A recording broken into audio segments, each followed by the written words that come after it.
think we have a critical mass, so we're going to begin. Good afternoon, everyone, and welcome to this session on Remembering the Holocaust, a conversation with Gershon Willinger, a survivor. Before we begin, I want to start by acknowledging that many of us at Dentons live and work on traditional lands of the indigenous peoples. With this acknowledgement, we thank the original keepers of all these lands and indigenous peoples who live on and care for these lands today. We encourage all of our Dentons colleagues as an important act of reconciliation to commit to learn more about the lands on which each of us lives and works. Thank you all for joining. Anti-Semitism has been on rise in Canada and globally in recent times.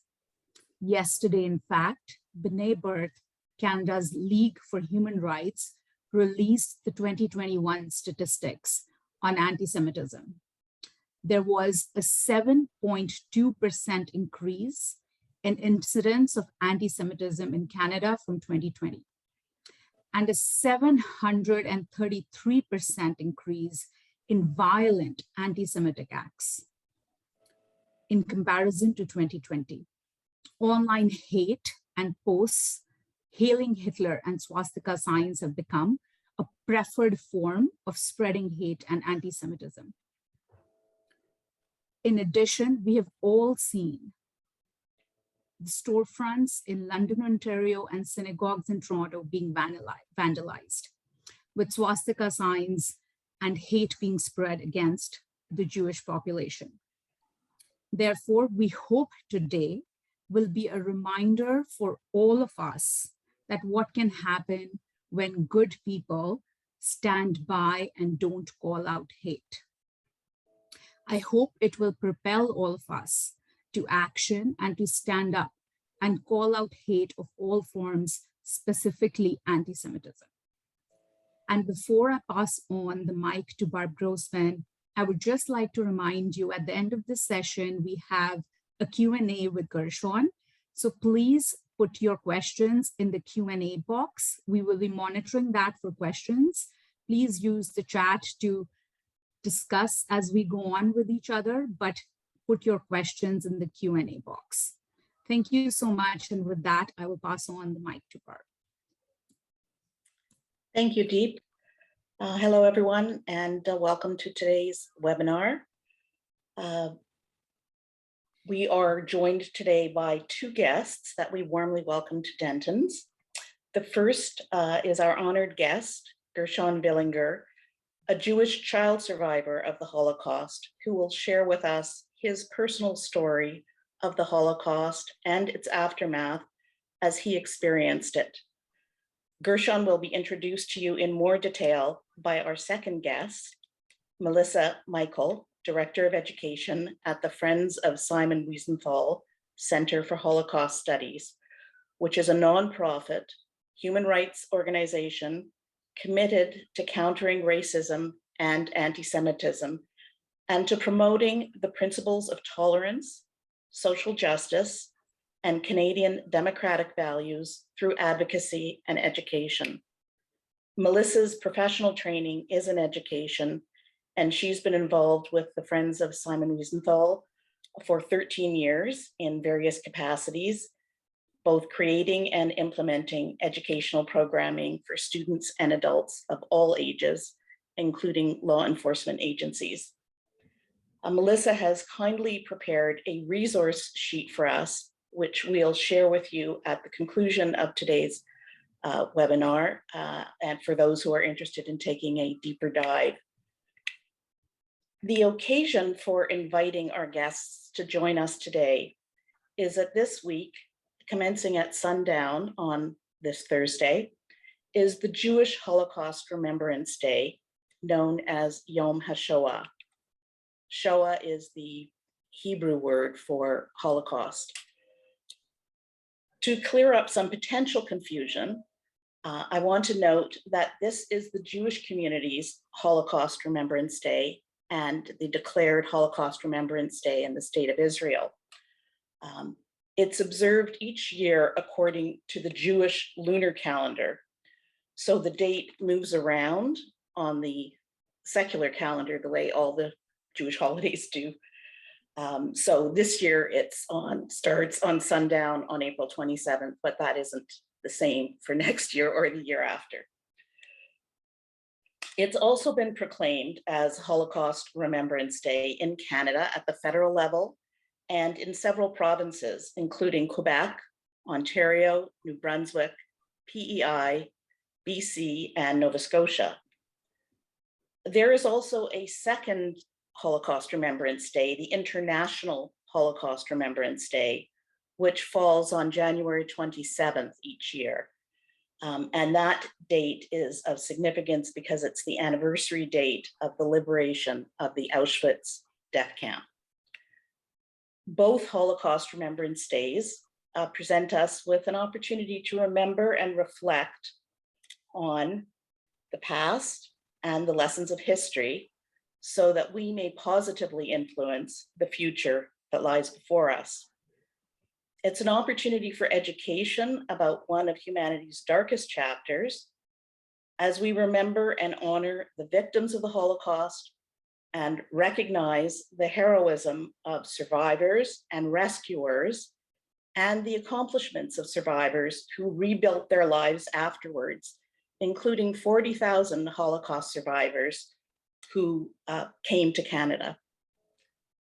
The overwhelming theme that runs through all observances of both Holocaust Remembrance Days is the importance of remembering and reaffirming our collective duty to ensure that such a tragedy never happens again.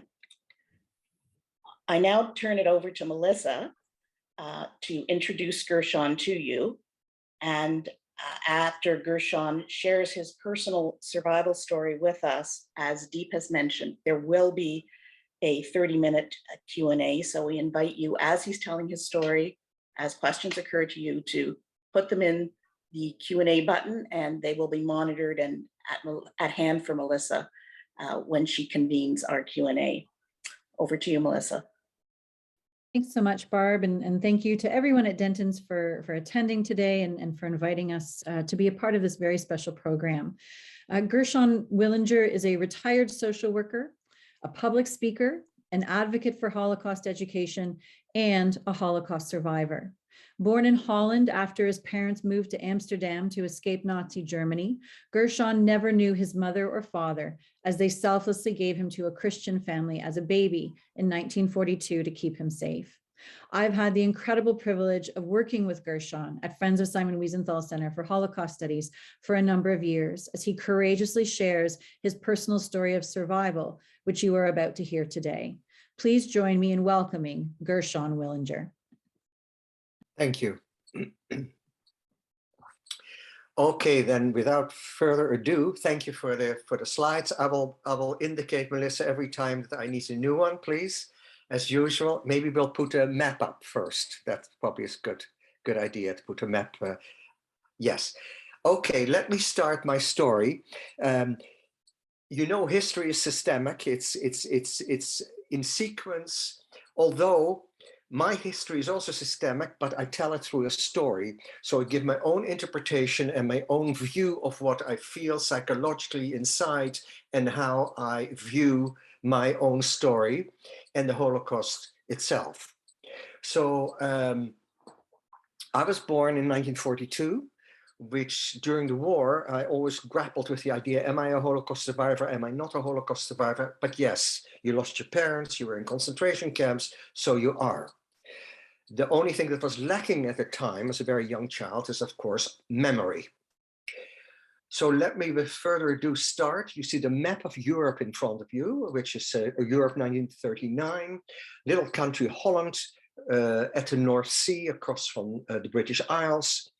With all the atrocities that happen in the world today, the Holocaust is set apart simply because the definition that I usually use for Holocaust is a planned, systematic annihilation of the human psyche, the human spirit, the human body over a long period of time. So in the late 20s, early 30s, this plan was already put in to work. And sorry, sometimes I can't come out of my words. Believe me or not, that I, at the age of 27, really started to speak English properly because it's a foreign language.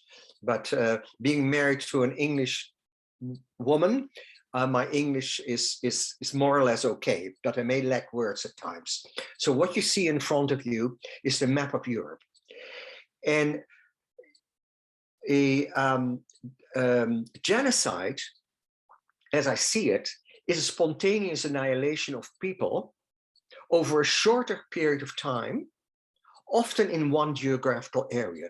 Because when you see the map of Europe, you see all those countries, people with different laws, different traditions, different way of life. And the only thing that the Jews had in common is that they were Jews, something very important. However, it is on grand scale in Europe and not in one geographical area. So in that milieu, I was born in 1942. Now, you must know that the Netherlands, a very tiny country, I think you can go in about 3 hours from the north of Holland to the south of Holland. And from the west to the east takes probably an hour and a half. So it's a tiny country, very good to its Jewish population before the war. Because the Jews, most of the Jews in Holland through the centuries after the Inquisition in Spain were Sephardic Jews, the Spanish and Portuguese Jews who came north to Holland and settled there, being able to work in any profession they wanted to, living without limit in any geographical area. They could be farmers, they could be intellectuals, they could be university professors, they could be craftsmen, and so forth, until the eve that changed at the eve of the Second World War. So when the Jews at the end of the 15th century were sent out of Spain, they came north to Holland and some other places. So what a shock it was when the Nazi regime in a few days, in the beginning of May of 1940, took over the Netherlands. And before the war in the Netherlands, we had 140,000 Jews. And after the war, between 25,000 and 30,000. So the majority of Jews from Holland were murdered. And this happened because the Nazi regime put the Dutch people, including some Jews, in charge to decide the fate of the Jews. So the supervisors were really the Nazi regime. The executioners were the Dutch under the yoke of the Nazi regime. There was also the Jewish council who had to decide what Jews were going what day to the concentration camps. So that was it was in a way very cruel, but they knew exactly what they were doing, because the Nazi regime and its henchmen were excellent administrators and took great pride in their administrative prowess that they had.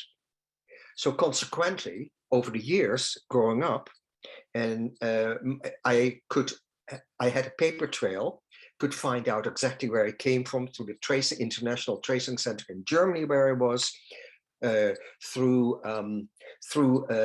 the War Department in Haarlem, Holland, and through Yad Vashem, which is the major Holocaust museum and center in the state of Israel in Jerusalem. So in that milieu, I was born in 1942 in Holland. My parents were refugees from Germany. My mother came in 29, my father came in first in 35, then back and forth to Holland between 35 and 37. He was a chef in a Jewish kosher hotel. And then it became too difficult. And in 1937, he finally settled in Holland, thinking with the history of Holland, that Holland was a very safe country. Little did they know what was in store for them. So with in the beginning, the Jewish population, because it's unheard of that you want to annihilate a nation of people. And so consequently, the beliefs were very weak. People didn't really believe that it was going to happen. So consequently, I was born in 1942. Parents who came to Holland with all their hopes and dreams in front of them, like anybody else. And so I was born. Now, you probably know the topic of resistance fighters. Resistance fighters are those good Christians who we refer to, and I always like to speak to them with an extra point on them, because they are the most courageous people, the righteous among the nations, those Christian people who, against the will of the Nazi regime, were fighting for human rights, saved Jews on cost often of their own lives, and always brought themselves into danger.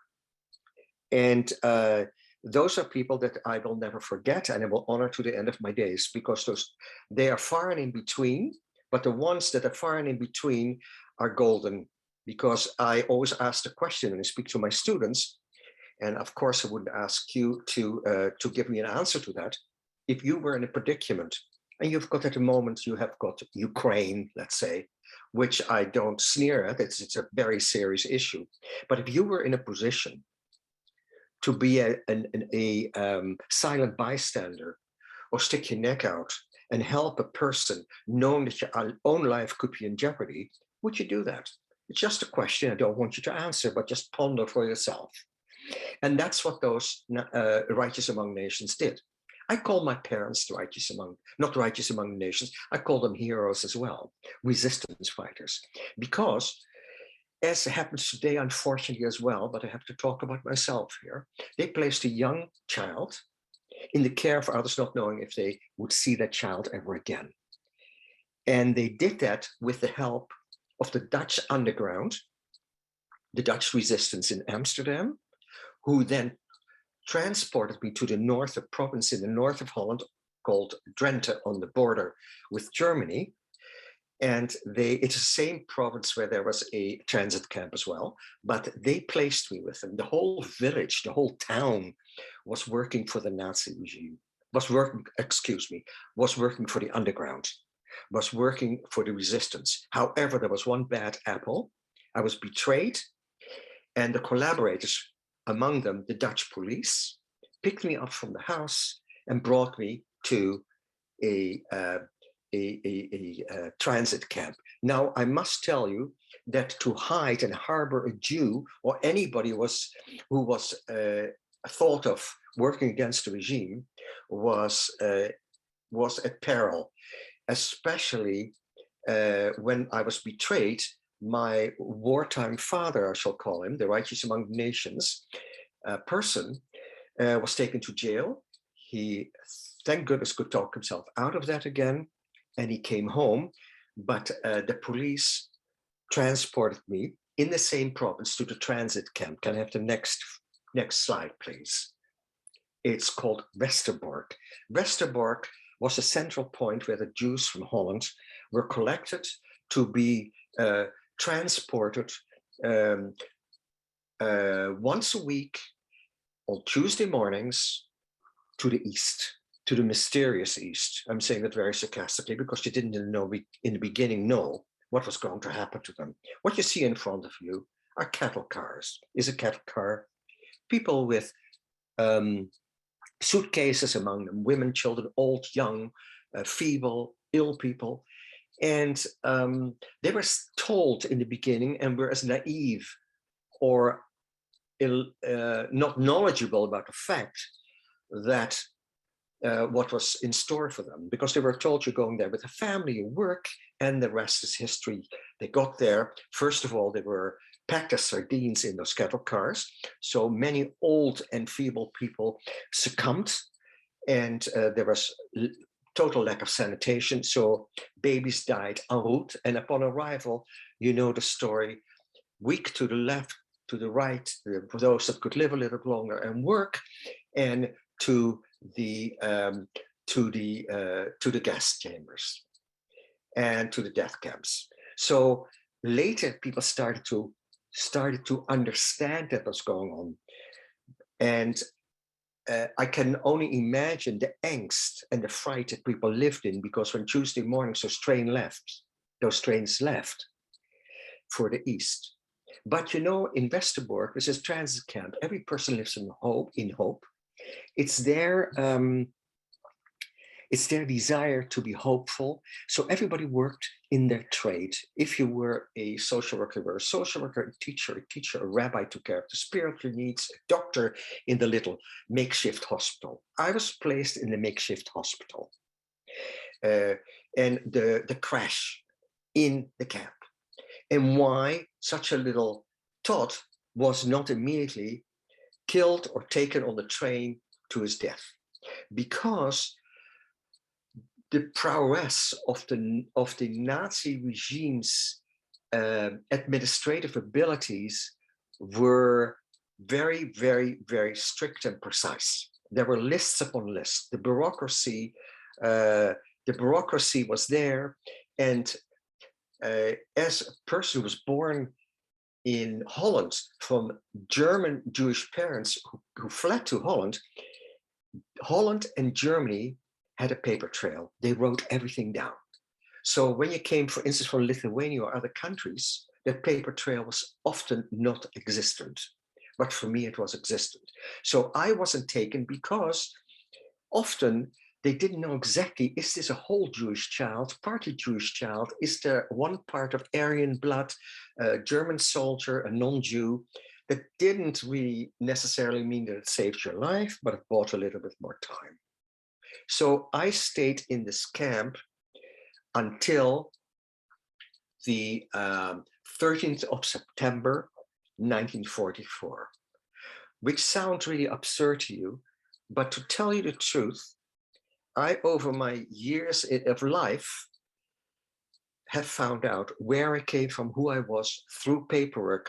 I could find everything in the catacombs of Bad Arolsen, which is a small town with an international tracing center of the Holocaust in Germany. And they had files and files on me, not because I was that important, but again, the bureaucracy. So that's why I can tell you my true story. So in Westerbork, as I said, we stayed on the 13th of September in 1944. So I was there from the end of 1942 until 1944 in the children's crash in the little hospital in Westerbork. Then on the 13th of September, myself with 49 other children between the ages of 18 months and 7 years old were put on transport to the east. There was first talk about Auschwitz, but we were a so-called privileged group who weren't really privileged. We were sent to Bergen-Belsen, a camp in Germany. And can we have the next picture, please? Now, what I told you, the list. This is a list, and to complicate your lives a little bit more, on the bottom you see Gert, Israel, and a date, which was not the exact date, it was written in. I was called Gert by my parents at birth because as from German descent.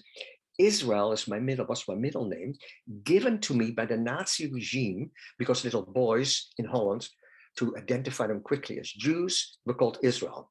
And besides it, boys were a giveaway because of the covenant of Abraham, or circumcision, which was not among the general population, was not done in those days. And so I was called, until I was 18 years old, I was called Fritz, because when I was taken from my wartime parents, the righteous among the nations, there was a pastor who was preaching from the pulpit, Save Jews, and his name was Fritz. The Dutch way of spelling is with an S, German with a Z. And I was known as Fritz until I was 18 years old, but not officially, never on paper. So Gershon comes from my bar mitzvah, which is confirming in church, I think, but us at the age of 13. And I became Gershon. It's a very apt name because Gershon means transliterated from Hebrew, a stranger am I in foreign land, the 40 years that Jews had to walk through the desert on the way to Canaan. And so I have had quite a few names I grew up with. So just to tell you a little bit about the chaotic mindset and the chaotic beginning of life that many, many children had and many people had. Can I have the next one, please? Now, this is an original document.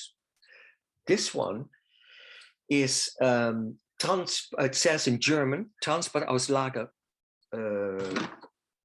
Westerbork, 13th of September, 44. We were 50 children altogether. We were with 4 ladies, 16 to 25, to accompany us. The last one died 2 years ago in Melbourne, Australia, over the age of 100. And we had the privilege still to be in contact with the lady. Now, number 4, with the line underneath, it says Gruppe of unbekannte Kinder, which means a group of unknown children.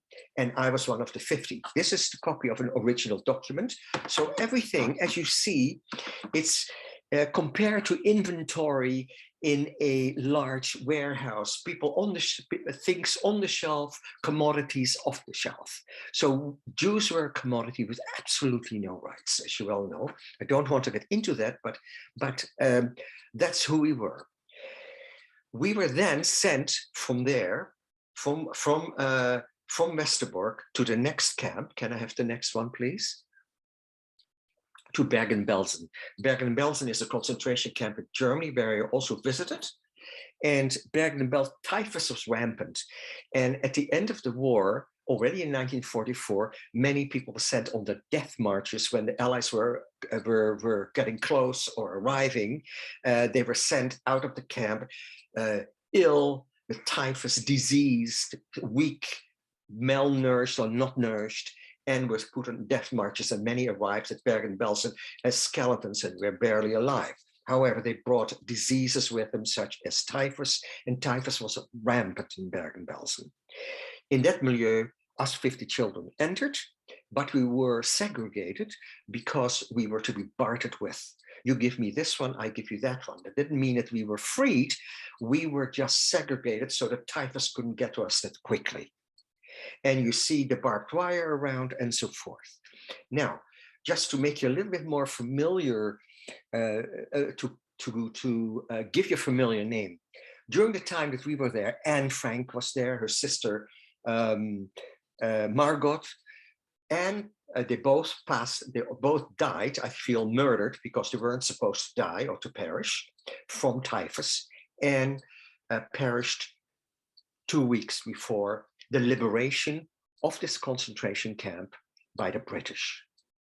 The British had to burn everything down, not to cover up what had happened, no, but typhus is so contagious and they needed to burn things down. When I was in Bergen-Belsen, there was the size of, let's say, not to exaggerate, half a football field, and there was an elevation like a dike almost, a very long and they were the mass graves.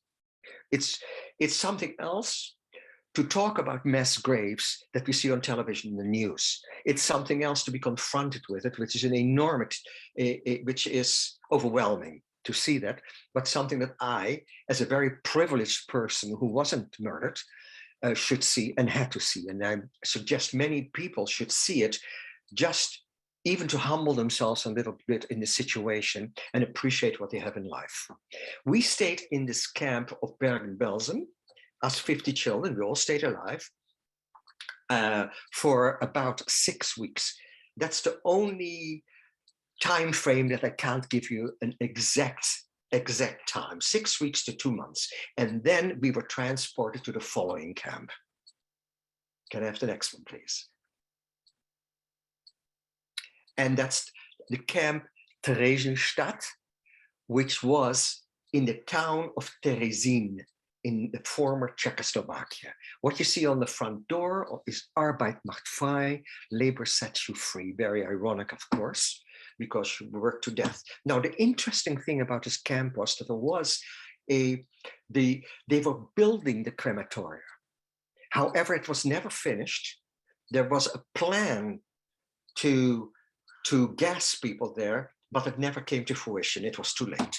So people were still transported from Theresienstadt, which is now in the Czech Republic, to Auschwitz. So the specialty about Theresienstadt is that it was a garrison city, an army city. The structures were intact, everything was there. The local population was resettled elsewhere. And this became then, because they lived among the barracks and the houses interspersed with the camp, which I saw for myself. And it became a model camp for the Nazi regime. In fact, when dignitaries came, new batches of children who arrived were put in white little shirts and in shorts and did physical exercises to show their good health, which was of course not true. But when I saw with my own eyes in Theresienstadt those authentic photos, yes, I always believed it, but I saw it with my own eyes.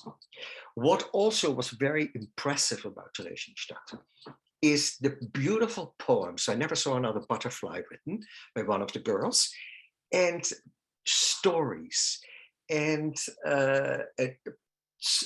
drawings. When I was there in Theresienstadt, I saw drawings when I visited of how children depict the war. And children and old people usually tell the truth. Not that us younger people or the in-between people don't tell the truth, but I believe in the view and the point of view of children and teenagers. There are hundreds of drawings that have been laminated and preserved that I saw. That impressed me, made me also very sad, but also impressed me. So we stayed in this camp.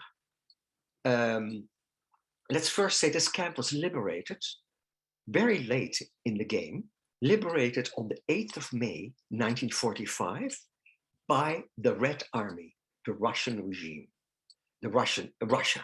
So it's very, really, to even think about it, what is happening in today's politics, and then you look what happened in those days, that I don't even try to tell myself they did it because they wanted to save us as Jews. No, that wasn't the issue.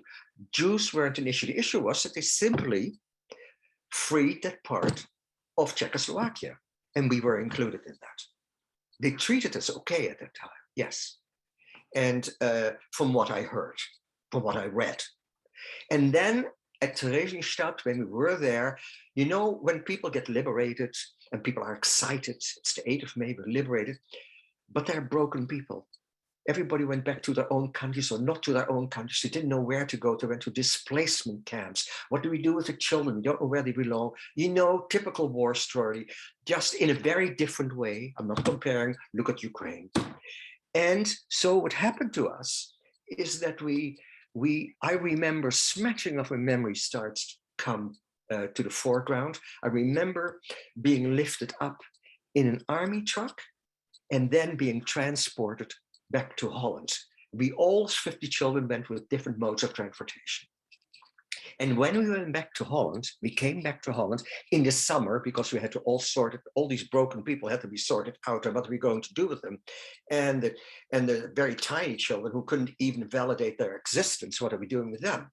So I remember being placed in the truck and picking up clusters of children all the way back to Holland, and then we came back to Holland. And then what in Holland was referred to, and people wrote books about it, is the little Holocaust.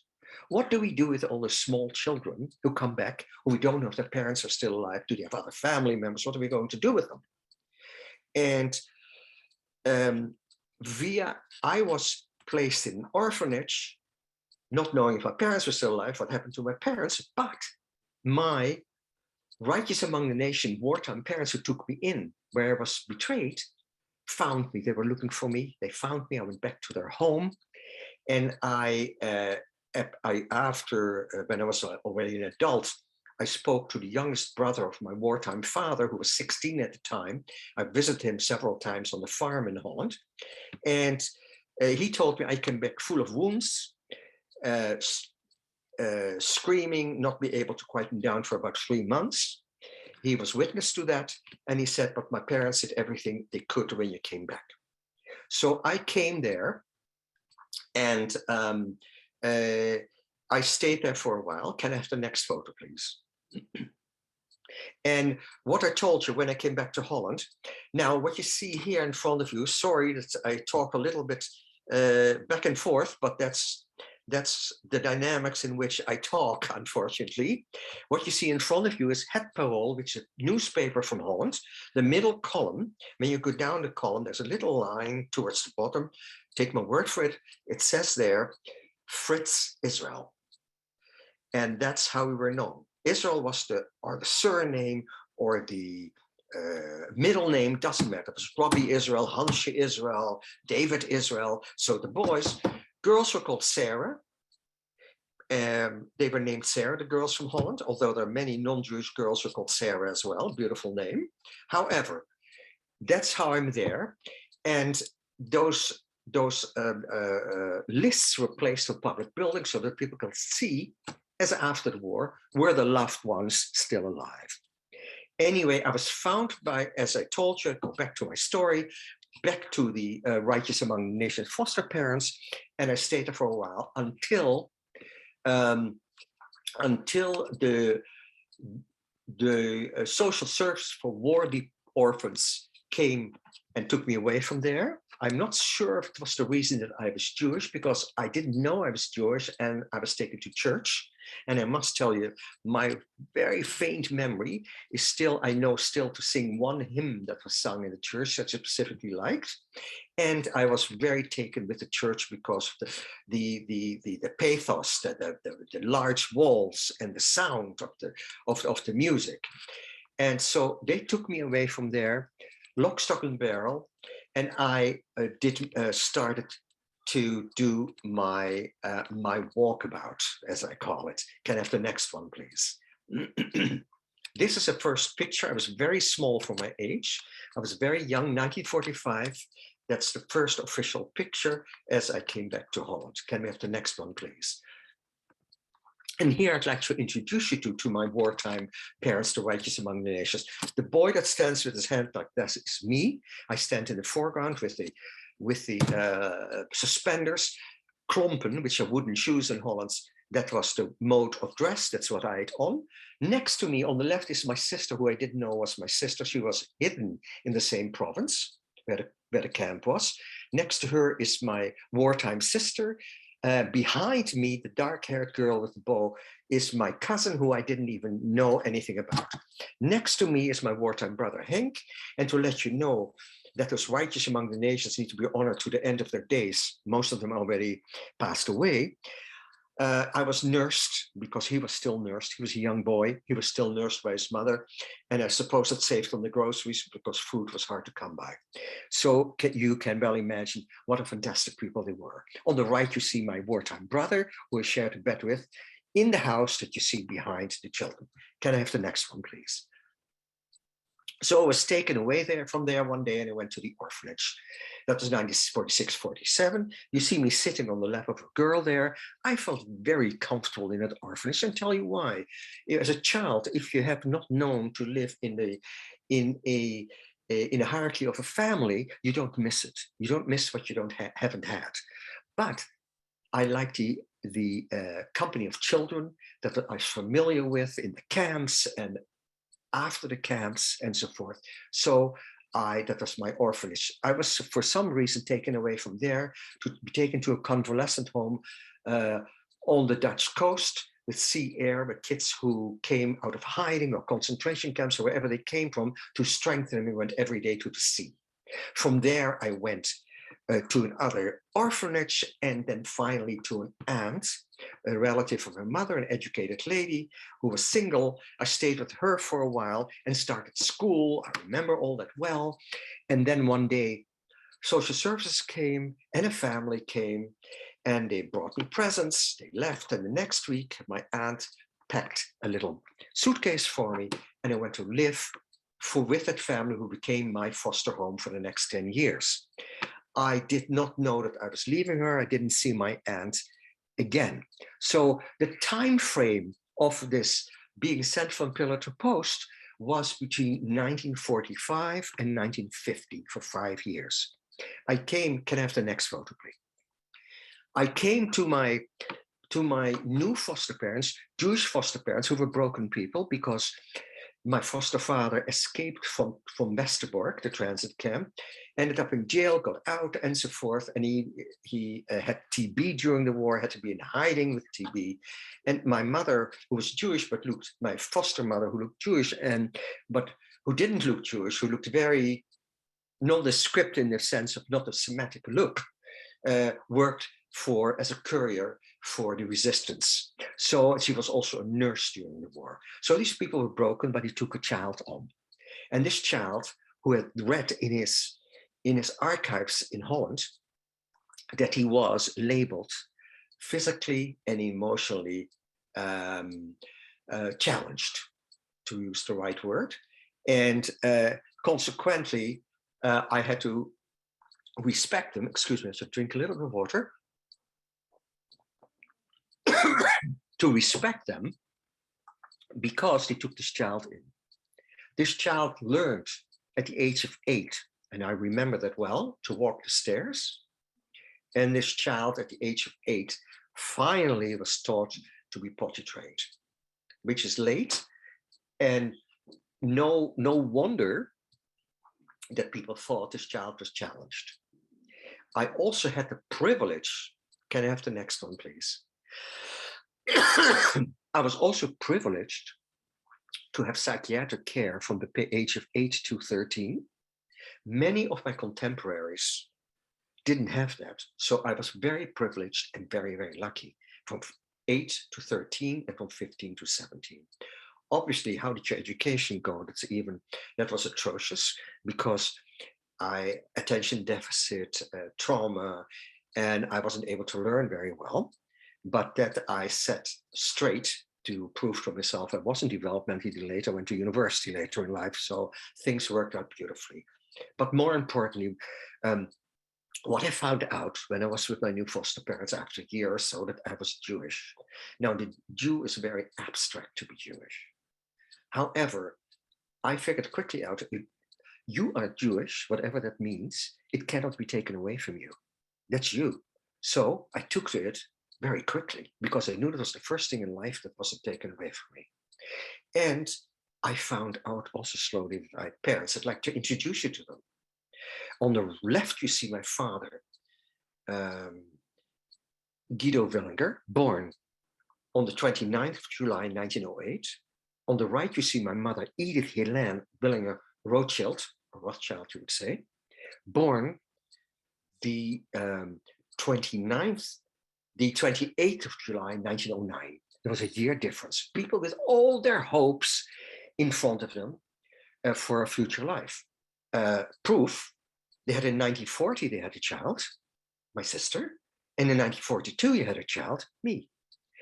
They were still at the time quite ignorant. And the sad thing is that at the end of July 1943, when I was in Westerbork, they came from one night through Westerbork to be placed the following day on the train to Poland, to Camp Sobibor in eastern Poland, where they were murdered in the beginning of July.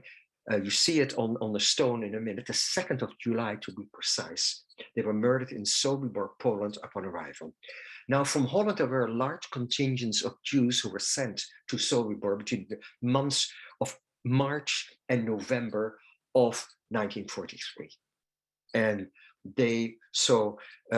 I hold them in high esteem.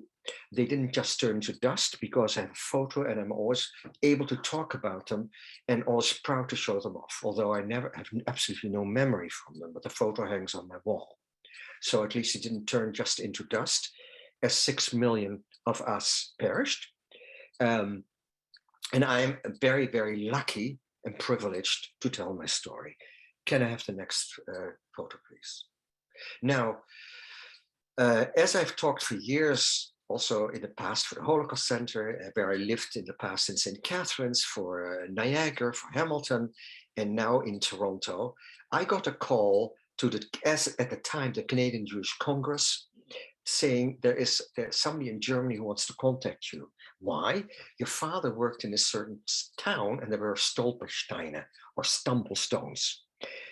designed by a German designer. And they're now all over Europe in many places where people lived or where people worked or what they knew about people. My father and mother were born in Dortmund, Germany.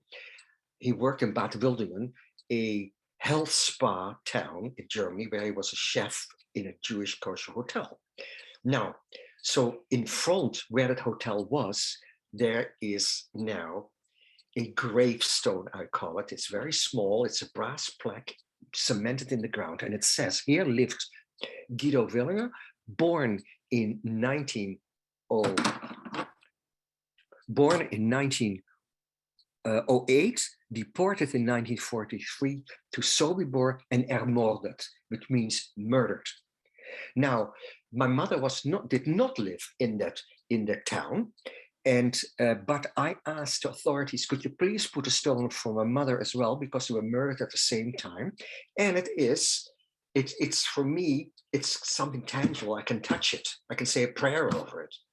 And he said, it's our duty to place that stone for you, because whatever we say about Germany or not about Germany, Germany has come full circle. And when I speak in Germany, which I had the privilege of doing to students, they asked me, how do you feel coming back to Germany? I said, very good, because I'm looking at you. You're young, you are building the future. So your duty is to change this world if you can, and realize that the Holocaust cannot be denied, because there are many Holocaust deniers and anti-Semites who don't want to acknowledge the Holocaust. And as long as you take care that things change. Now, on the right, what you see later, when they placed my mother's stone there next to him, it's already more in detail. And that says in German, geboren in Dortmund, Edith Helene Willinger, born Rothschild, year born 1908, Umzug, which means via Holland, interned in the Westerbork, and then deported in 1943 to Sobibor and murdered on the 2nd of July 1943. So it's already more detailed, because already later in time and more stones. Every time I go to Germany, I've been quite a few times, it's really strange when I think about it. I go to Germany, why should I deny it? My ancestors come there, and I shouldn't be ashamed of it. People say, don't go to Germany, it's horrible what they did. I said, no, life is evolving and life is changing, and I need to make my presence known there. And I'm proud of who I am. So these are the two Stolpersteine of my parents, and they are all over Germany. Those stones in all kind of places. In Canada, there's a little plaque at the Holocaust Center.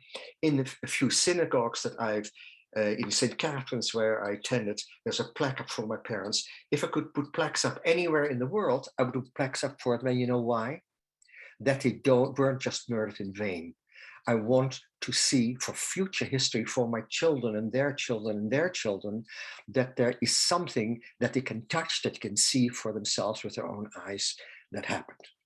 So can I have the next one, please? Now, what you see here, going back again a little bit in history, when I came to my new foster parents, I was told I had a sister. Well, that doesn't mean anything to me. What is a sister? A very abstract, But for her, who was a couple of years older, and she's already in her 80s, she had a little brother. I was 8 here, and she was 10. We met each other for the first time. Can I have the next one, please? Her name is Rita Hanna. What you see on the left is a picture of mine, of myself and my sister when we were 9 and 11. My sister had her birthday, was just ready to go to Milwaukee, Wisconsin in the States. We were separated. I lived with my foster parents, she lived with my aunt. Because of my history from the concentration camps and having been pronounced mentally and physically delayed, that was difficult to take a child like that. And after 3 years in Holland, she had to stay behind in a foster home, in a Jewish home, where I visited her on her birthday. She joined her mother and her father and her sister, who was her sister, our cousin, in the States, in Milwaukee, Wisconsin. And we made our acquaintance again when we both were in our 30s. We grew up separately, and war does that to many people and many children. But now you hear it at least from a person who experienced that. So that's, but we are now finally in our 80s. We are good friends. That took absolutely years and years and years of damage that was done, that finally we got back together. And I must tell you one thing, I'm absolutely not bitter at all. Because if you're bitter, you may as well pack it in. If you throw guilt all the time at other people, you may as well pack it in. You have to always live in hope. And thank God, the time that I was born, after the war, I was able to be schooled, even though it was difficult, and get an education. Because you must understand, when I talk about 6 million Jews, all these Jews had normal lives before the war. We never talk about that. They had their families, they had their grandparents, parents, they had their culture, they had their activity. They lived a dynamic life, and that was taken away from them. Because when we think about Holocaust, we think about dead people. But all those dead people existed at one time and led a real, wonderful life. Now, so I didn't see my sister again, but you see on the right is a picture of my father with my sister, who was a couple of years older. So that's still, and I'm very lucky that I have photos, because I know today people my age without a memory who still would like to completely validate their lives who can't, because there's no record and no picture. The Jews from Germany and Holland, the Nazi regime showing their administrative prowess, left a paper trail. So I have got that information. I'm very lucky that I have that information. May I have the next picture, please? Now, I stayed in Holland until, I think, 1959-60.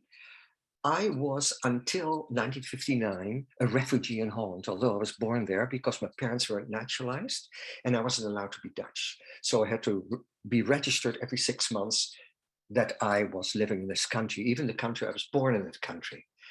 And I always felt on the periphery, and I said to myself, I want to be a first-rate citizen.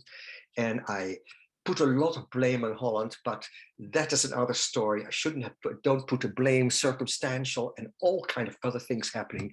I wanted to leave Europe, and I left for the state of Israel, which had been created really as a state proclaimed in 1948 through the United Nations.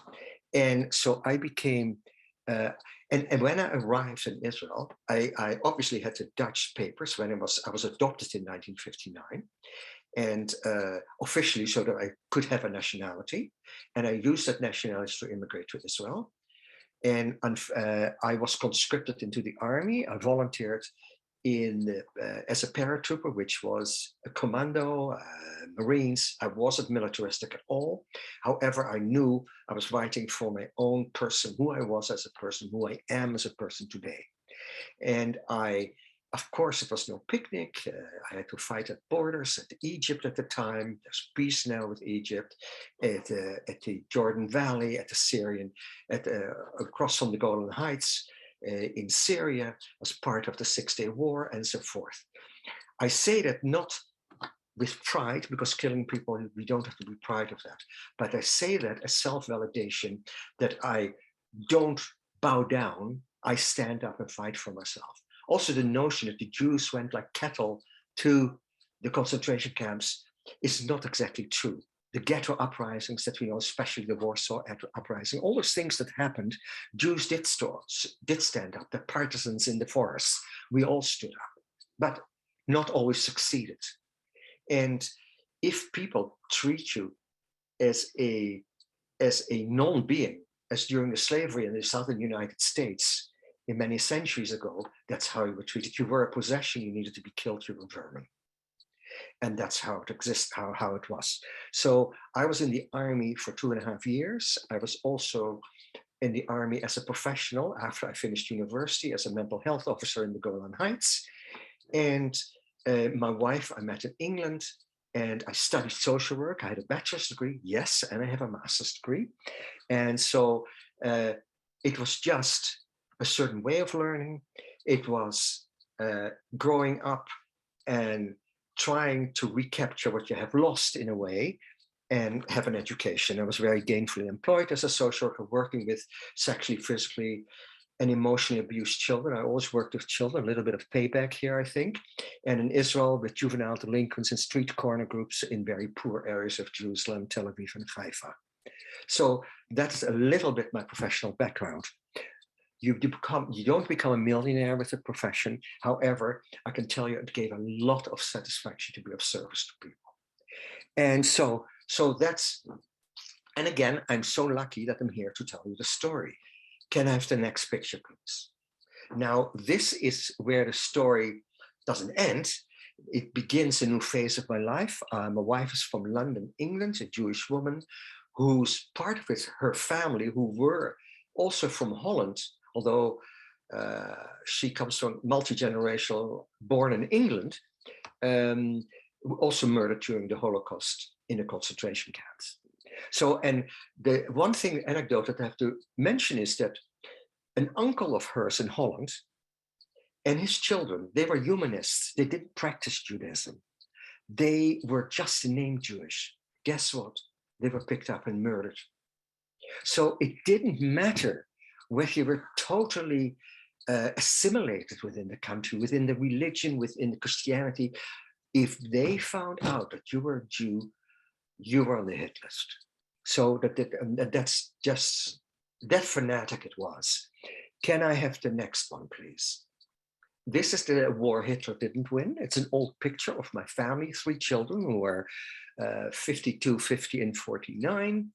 And my grandchildren who are a lot bigger now than on the photo, because this was taken quite a while ago, but between the ages, 7 of them, between the ages of 13 and 18.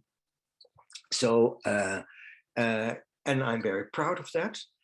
They can continue the generations and hopefully happy people. Canada is a free country, although we have to not take that for granted. And especially we have a hand in everything. In everything that happens here, especially with the unmarked graves of the Aboriginal people, that we set, but at least we try to set it straight.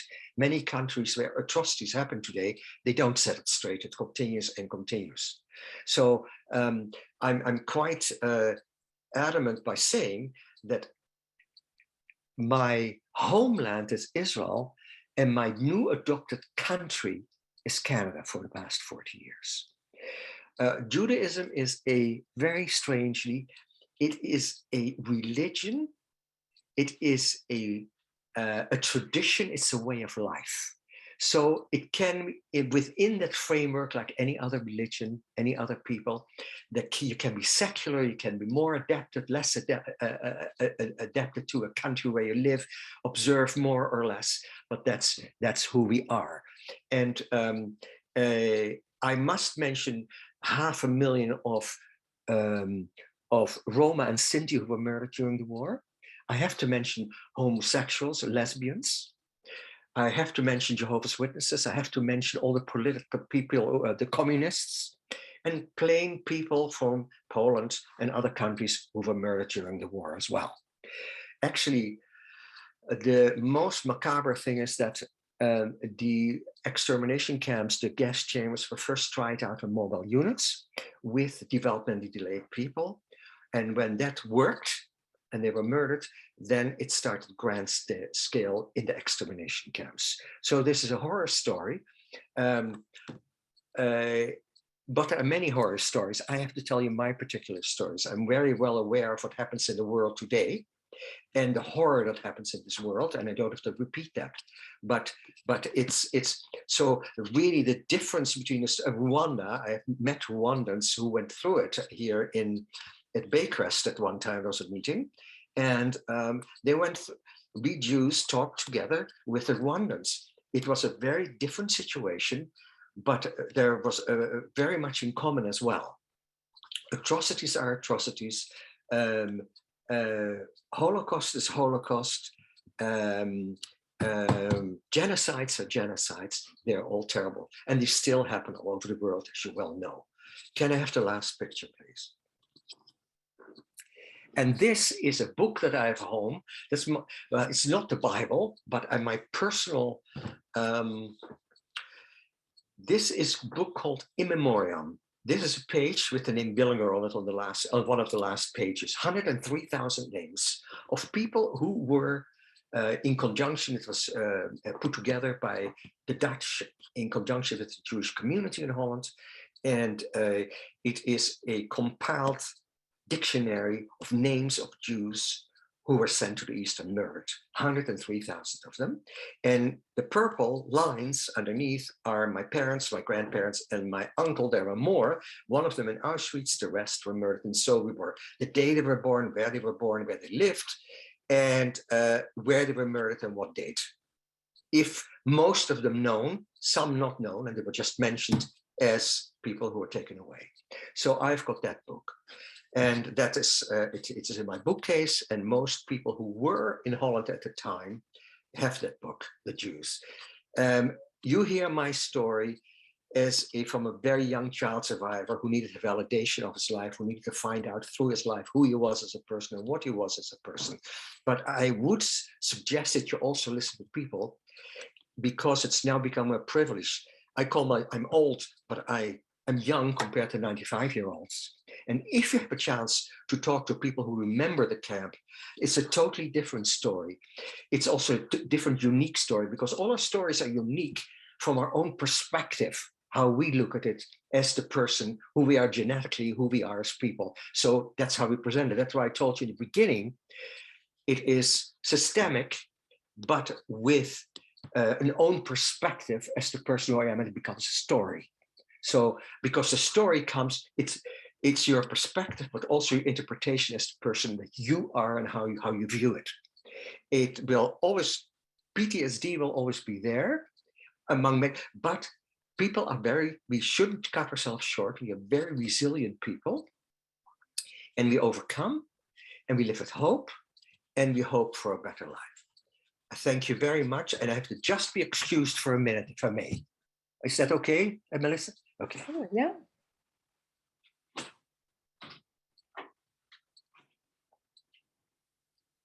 So this is actually an opportunity just to remind everyone, if you have any questions, please do place them in the Q&A box. I see questions coming in here, and as soon as Gershon returns here, we'll answer some of these questions.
Yes, I'm back.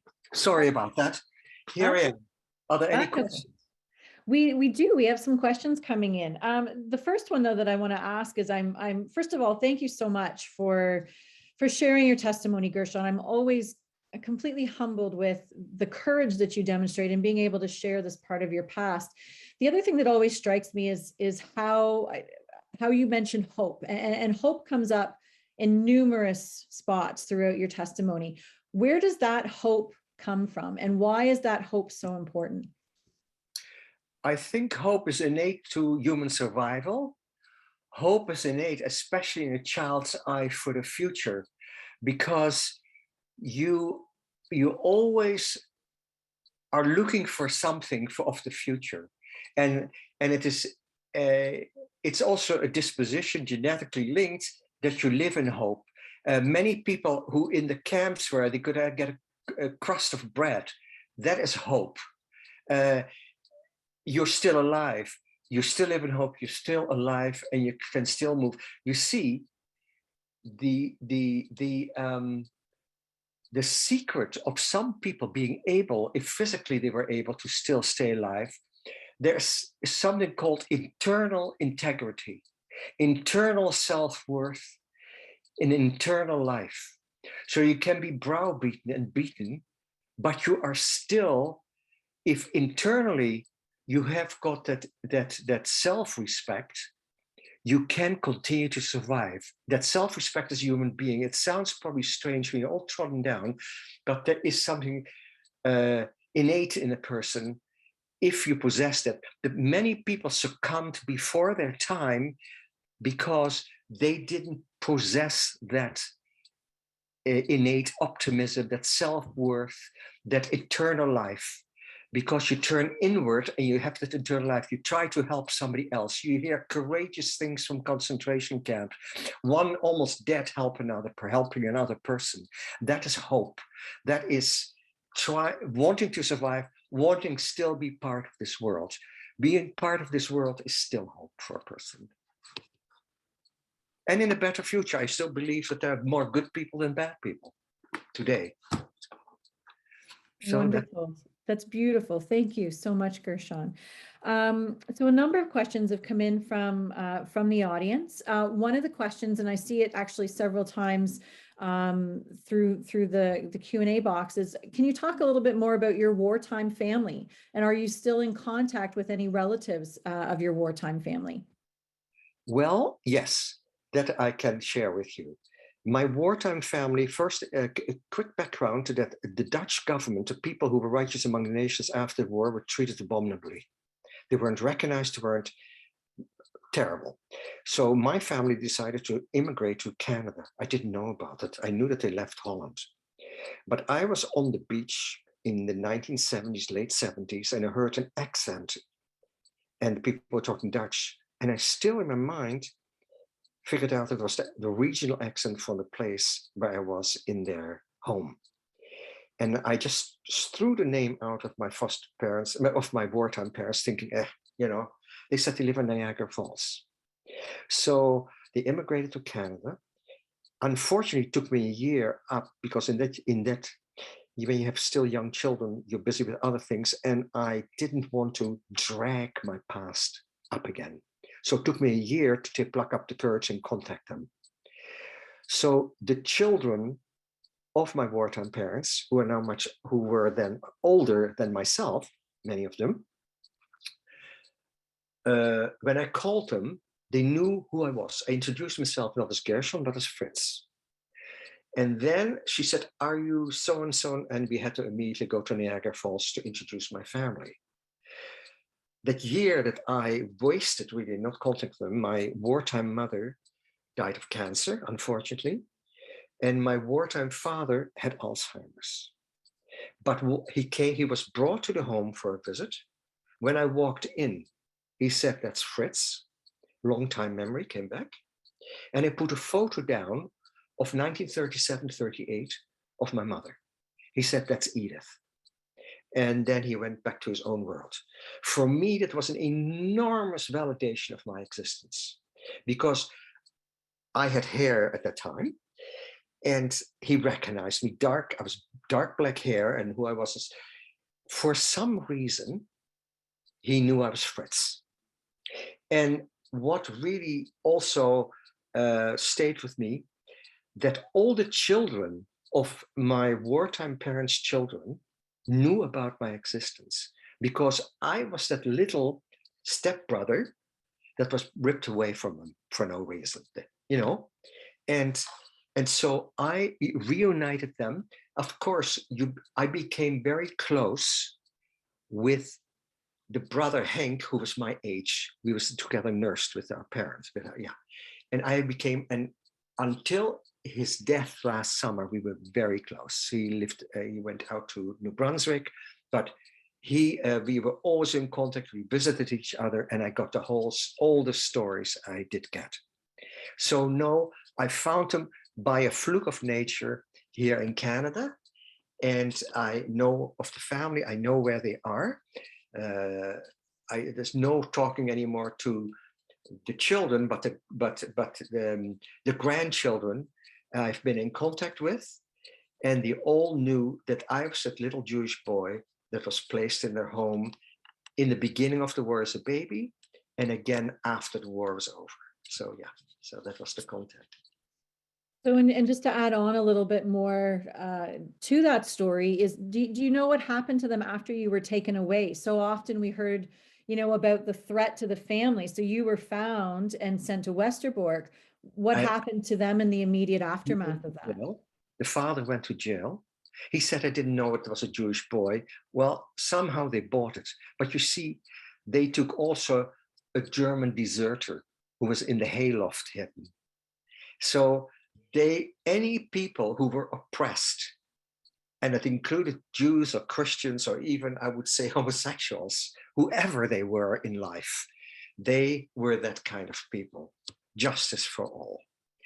And after the war, they got questions by people. Why didn't you save a rich Jew? At least you would have gotten some money by the regular population.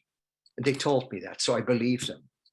And no recognition at all. The ones that recognized them were us, the children, and the people who were saved, because I got them recognized through Yad Vashem and at the 50th Jubilee of the Dutch Queen in Holland. So at least they got, and that makes it round to the family. It's a beautiful little thing and registered. So we have a lot to think about. That's why I want to set things straight.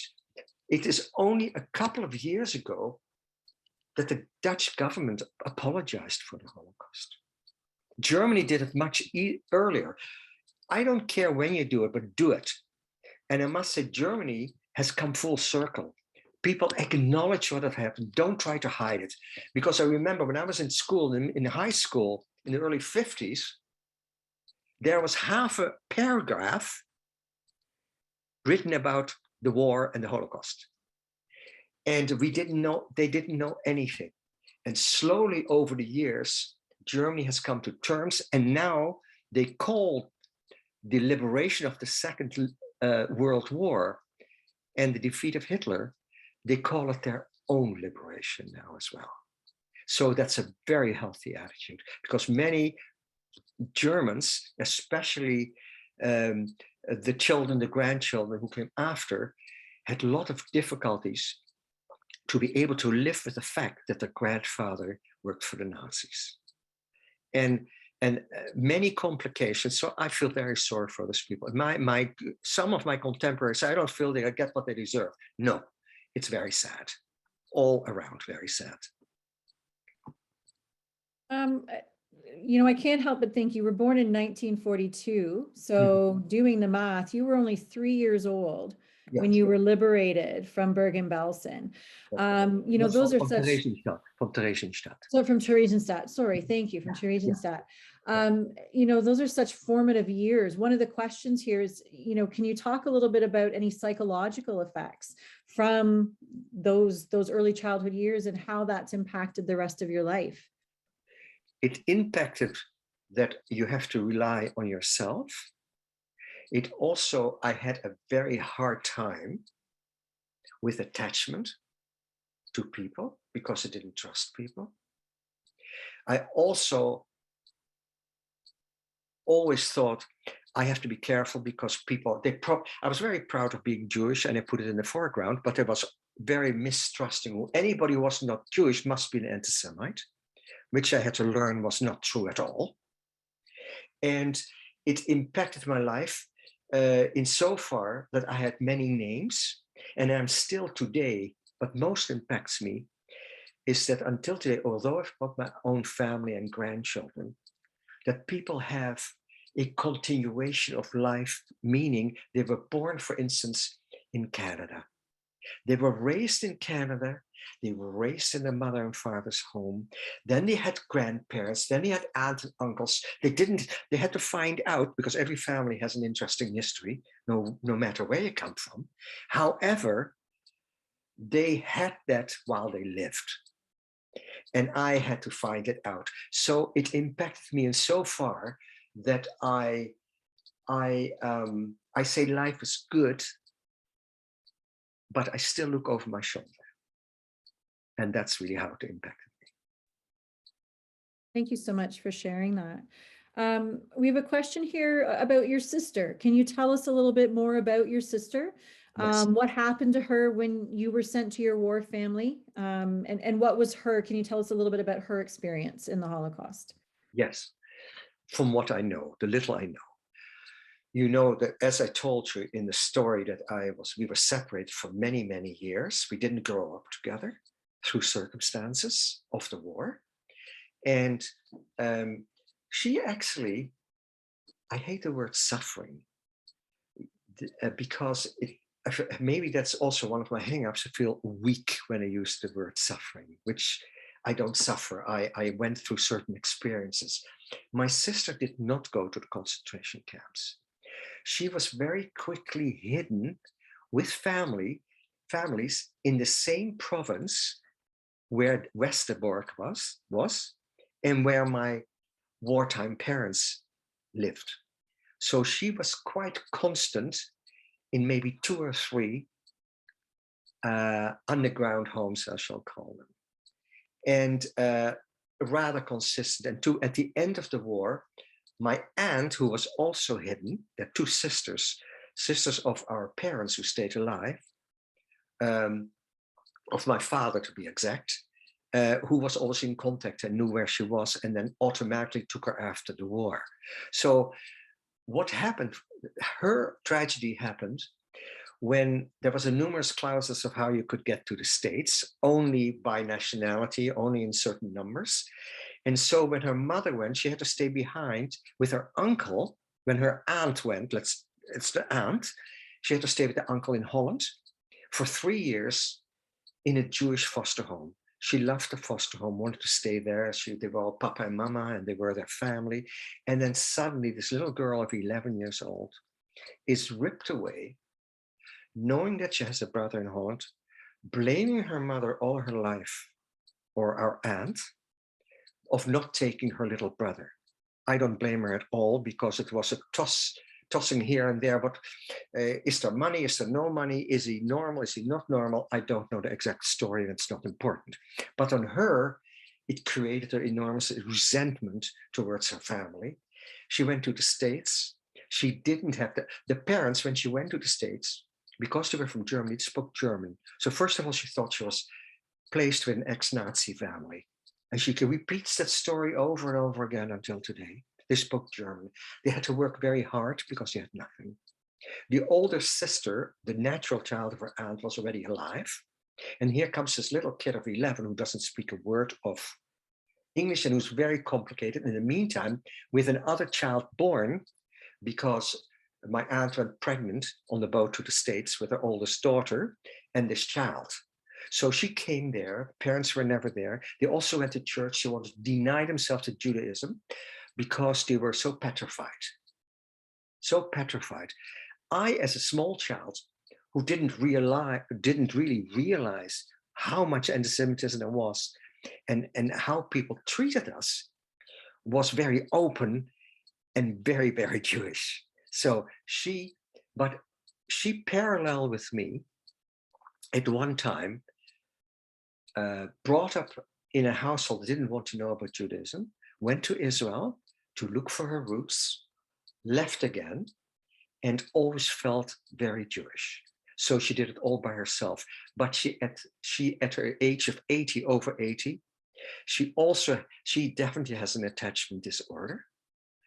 She is bipolar, which is accentuated more by the problems of the war.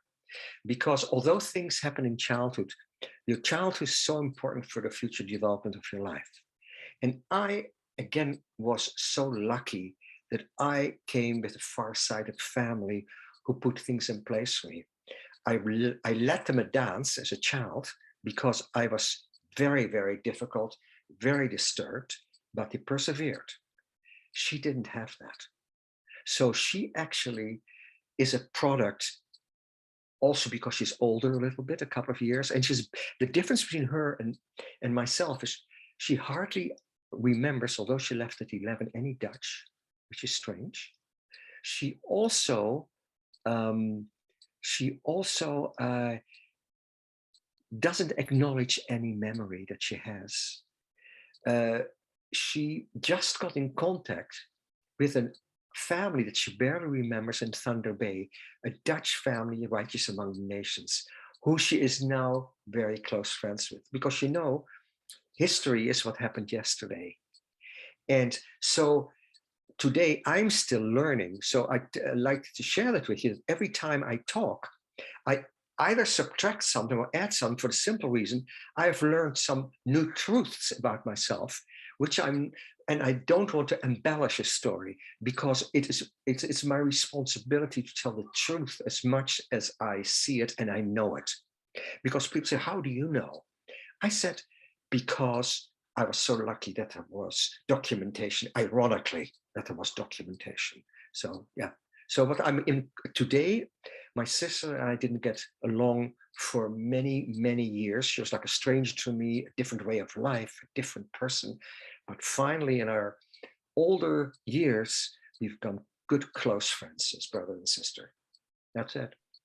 Lovely. You mentioned at the beginning, Gershon, that you didn't see yourself initially as a survivor. Can you tell us when did that change? And when did you actually start telling your story of survival? Okay, I didn't know where I stood because I never thought I had a right to talk. Also because you are a child who's trying to validate himself as a person, as who he is, what he was born into. I was very young. So until really I was about 50 years old, all this past was the Israeli army, the wars, the Second World War, the Holocaust, everything was bottled up. So I had a breakdown. So I worked through it, but finally I had a breakdown. And when I spoke about it, you are a survivor because your parents were murdered. Although you don't have much memory, you went through concentration camps. You have, as if I needed to be allowed to see myself as such. And the more I thought about it, and the more I really realized how much, even as a very young child, this whole era is part of my life. It's an integral part of my life throughout my life. And then finally, I had spoken for about 25, 30 years because I lived in the Neanderthal Peninsula. I spoke there for many times. I spoke across the border in Buffalo. And I don't speak because I like to hear myself so much, but I speak because there's that little child hidden somewhere at the age of 80 who still needs the validation of his existence. So I don't know if I can interpret that in a clear fashion for you, but that's really who I am. I'm very open. I feel when you talk about the Holocaust as a speaker, you have to be really very, very honest with the person you are, because you come all with a set of genetics. And my interpretation is maybe totally different from somebody else's. I was born during the war. Think about all those children that were born before the war that remember that hierarchy of a father, a mother, aunts, uncles, grandparents, and don't have that and came back alone, or lost a wife and all their children and had to start a new family. I didn't have all that. And I think I have great respect for those people that they can talk. My story came really to the foreground because naturally Holocaust survivors are getting older and they won't be longer that long with us. I'm one of the younger ones, and I am able to tell the story, and I want to tell the story, partly, first of all, because I think there's so much anti-Semitism and so much denial of the Holocaust that we have to set straight. And I want to people bear witness, because even the lawyers or whoever listen to me here, they bear witness to us.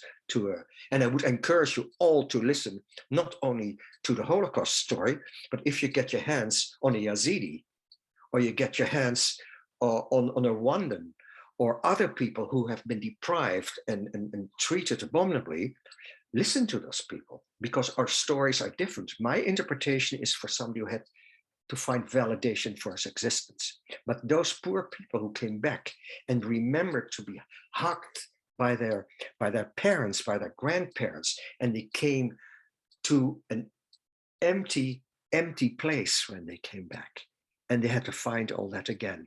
So every story is so very, very unique and different from each other. And that's why we should listen. I listen to other people. I listen to other Holocaust survivors. I have one Holocaust survivor who was with me in Theresienstadt.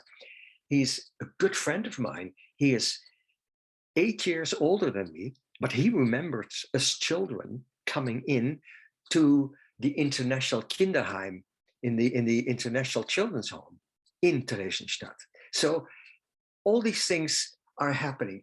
And I feel when I talk to you, people who know our story, yes, I feel a closeness. However, when I meet a Holocaust survivor, we don't explain each other to each other. We just know who we are and what we are. And without feeling sorry for ourselves, we are very lucky that we are alive. We are very lucky that we succeeded, that we have a family, that we have the problems like everybody has their own personal problems, but that we are people and that we are constructive in this society. I mean, it's so, but really, I'm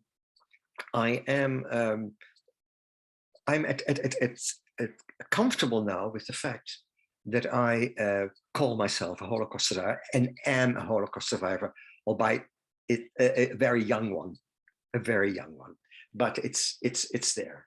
Yes. And we are so grateful for you sharing your testimony. And I know we're just at our time here, but I want to ask one final question that came in through our Q&A. Someone wanted to know, what message or lesson do you hope people take away from your story and experience? Well, first of all, don't take life in general for granted. Live life to the fullest. Believe in the goodness of people. And if you don't see goodness in people, fight against good people who are silent bystanders.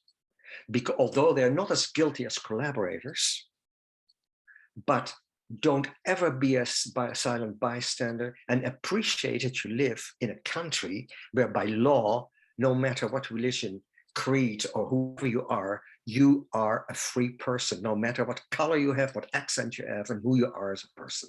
And that, I think, is a privilege to me too.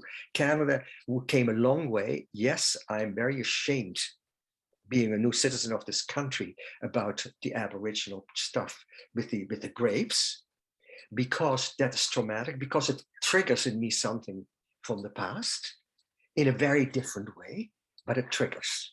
And I think we need to be aware of that and fight for the goodness in people and the good in people. Even if you can't do anything for the Ukraine, show that you care for those women that put their children on the train and don't know when they're going to see them again. Mothers who lost their children, the citizens who are being murdered. I see that it has its impact on me, because I think there's, here we go again. But never take your life for granted, and fight for freedom of race, religion, freedom of who you are as a person, and that Canada allows you to give. Canada gives you that at this moment in time. So take it serious. That's all.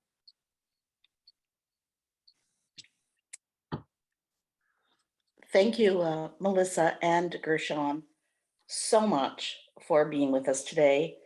And I also want to thank the Friends of Simon Wiesenthal Center for assisting us to create today's webinar. Hearing Gershon's personal testimony directly from him and the actionable lessons he's just shared with us from his experience provides us with really an invaluable link to history. The Holocaust is an eternal lesson for all of humanity about the dangers of hatred and intolerance.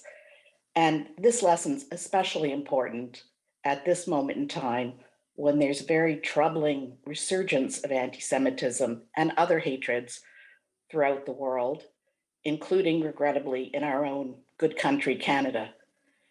As Simon Wiesenthal has observed, the combination of hatred and technology is the greatest danger threatening mankind.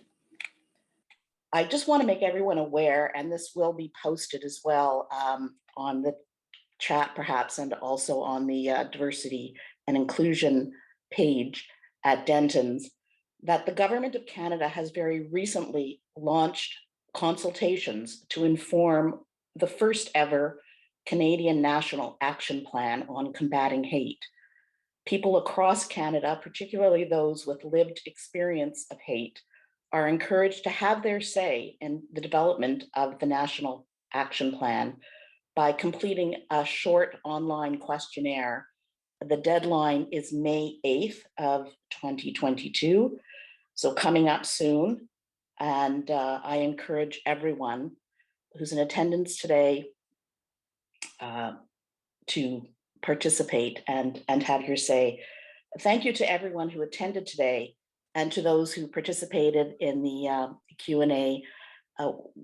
Inevitably, we can't get to all of the questions, but the Friends of Simon Wiesenthal have ongoing programs featuring survivor speakers. You're seeing now up on the screen a series of resources that Melissa's prepared for us, and that will also be posted on the Denton's D&I portal. So thank you so much to our honored guests and to everyone in attendance. Thank you. Bye-bye, everyone.